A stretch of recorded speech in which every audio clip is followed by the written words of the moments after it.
तो दोस्तों, जैसे कि आप सभी जानते हैं, अभी हाल ही में भारत के नए उपराष्ट्रपति बने हैं। तो आज की इस वीडियो में हम इन्हीं के बारे में जानेंगे और उपराष्ट्रपति से संबंधित सभी महत्वपूर्ण प्रश्न इस वीडियो में देखेंगे।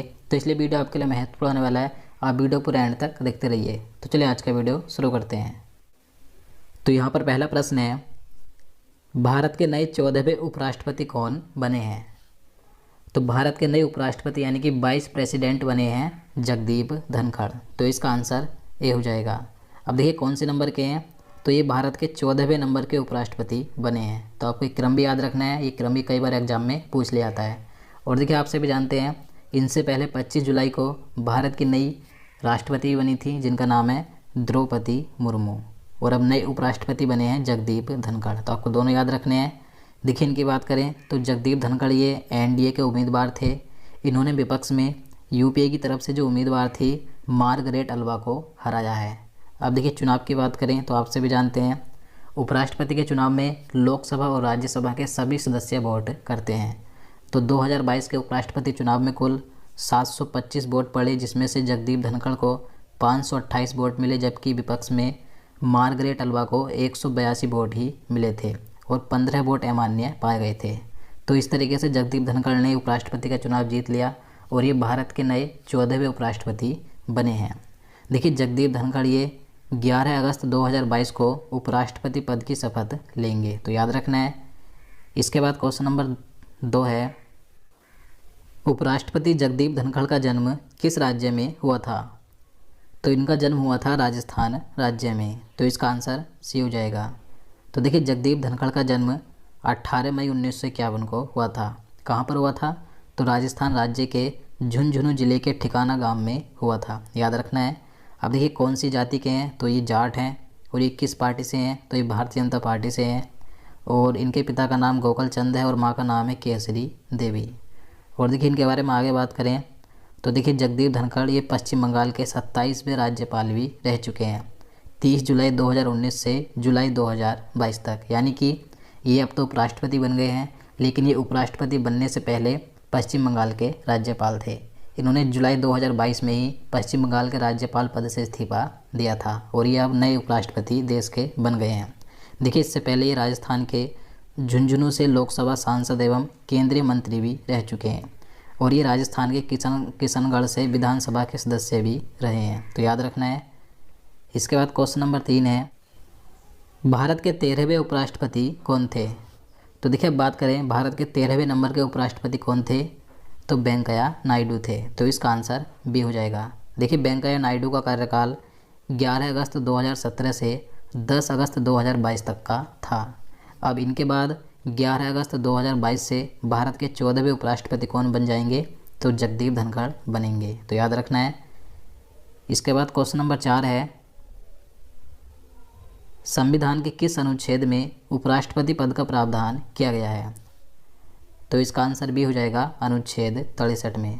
तो भारतीय संविधान के अनुच्छेद 63 में उपराष्ट्रपति पद का प्रावधान किया गया है, यानी कि अनुच्छेद 63 में कहा गया है कि भारत का एक उपराष्ट्रपति भी होगा। इसके बाद अगला क्वेश्चन है, राष्ट्रपति के बाद दूसरा सर्वोच्च संवैधानिक पद कौन सा है? तो आप सभी जानते हैं भारत में सर्वोच्च संवैधानिक पद किसका होता है? तो राष्ट्रपति का होता है। लेकिन राष्ट्रपति के बाद दूसरा सर्वोच्च संवैधानिक पद किसका होता है? तो उपराष्ट्रपति का होता है। तो इसका आंसर बी हो जाएगा। क्वेश्चन नंबर 6 है, भारत के उपराष्ट्रपति का चुनाव कौन करता है? तो देखिए भारत के उपराष्ट्रपति के चुनाव में लोकसभा और राज्यसभा के सभी निर्वाचित सदस्य वोट करते हैं। तो इसका आंसर ये हो जाएगा, लोकसभा और राज्यसभा के सभी निर्वाचित सदस्य उपराष्ट्रपति का चुनाव करते हैं। अब देखिए इसका चुनाव किस अनुच्छेद के तहत होता है? तो अनुच्छेद 66 के अनुसार।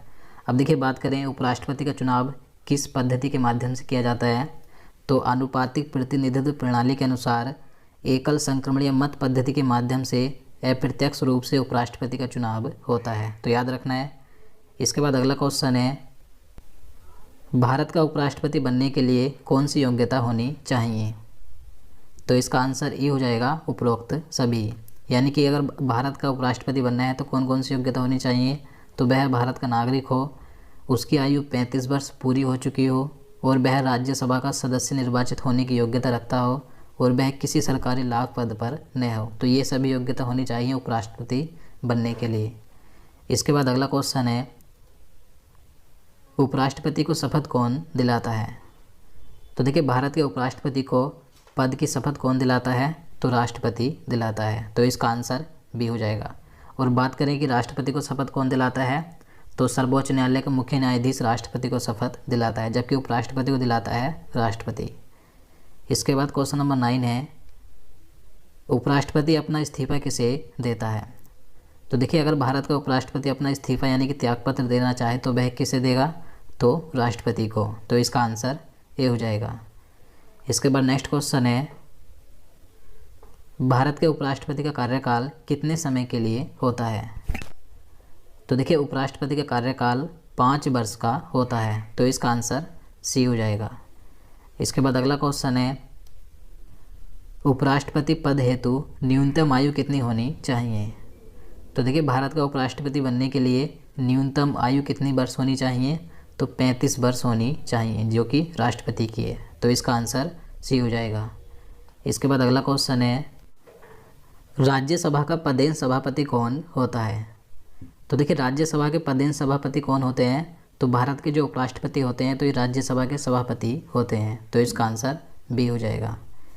क्वेश्चन नंबर 13 है, भारत के उपराष्ट्रपति को कितना वेतन दिया जाता है? तो देखिए बात करें भारत के उपराष्ट्रपति को प्रति माह कितना वेतन दिया जाता है? तो 4 लाख रुपए प्रति माह मिलता है। तो इसका आंसर बी हो जाएगा।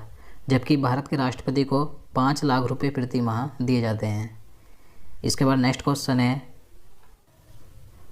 राष्ट्रपति की अनुपस्थिति में राष्ट्रपति का कार्यभार कौन संभालता है? तो इसका आंसर ए हो जाएगा, उपराष्ट्रपति।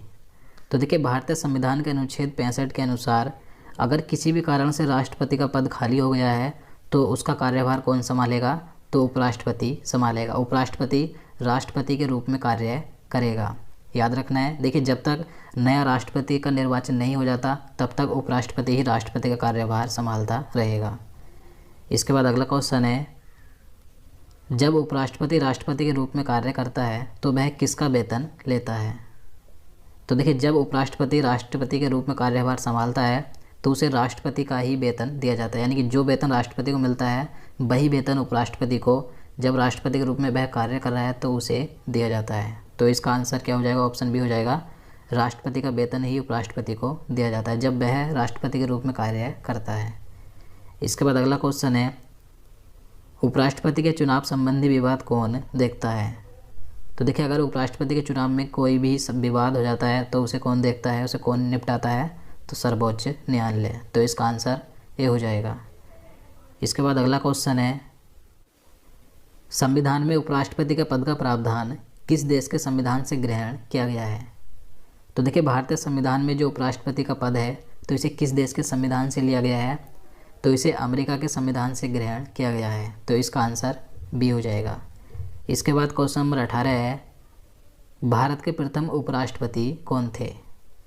तो भारत के प्रथम उपराष्ट्रपति थे डॉक्टर सर्वपल्ली राधाकृष्णन। तो इसका आंसर ए हो जाएगा। और अगर आपसे क्वेश्चन पूछा जाए कि राज्यसभा के प्रथम सभापति कौन थे तो डॉक्टर सर्वपल्ली राधाकृष्णन ही थे, क्योंकि राज्यसभा के सभापति कौन होते हैं? उपराष्ट्रपति ही होते हैं। देखिए डॉक्टर सर्वपल्ली राधाकृष्णन ये लगातार 2 बार भारत के उपराष्ट्रपति बने थे, 1952 से 1962 तक। और देखिए ये इसी के साथ भारत के दूसरे राष्ट्रपति भी बने थे। तो याद रखना है। क्वेश्चन नंबर 19 है, किस उपराष्ट्रपति के जन्म दिवस को शिक्षक दिवस के रूप में मनाया जाता है? तो इसका आंसर ये हो जाएगा, डॉक्टर सर्वपल्ली राधाकृष्णन के। तो देखिए आप सभी जानते हैं भारत में प्रत्येक वर्ष शिक्षक दिवस 5 सितंबर को मनाया जाता है। तो ये किसके जन्म दिवस के रूप में मनाया जाता है? तो भारत के प्रथम उपराष्ट्रपति डॉक्टर सर्वपल्ली राधाकृष्णन के जन्म दिवस के रूप में ही 5 सितंबर को प्रत्येक वर्ष शिक्षक दिवस मनाया जाता है। इसके बाद क्वेश्चन नंबर 20 है, किस उपराष्ट्रपति को भारत रत्न से सम्मानित किया जा चुका है? तो इसका आंसर भी हो जाएगा, डॉक्टर सर्वपल्ली राधाकृष्णन को।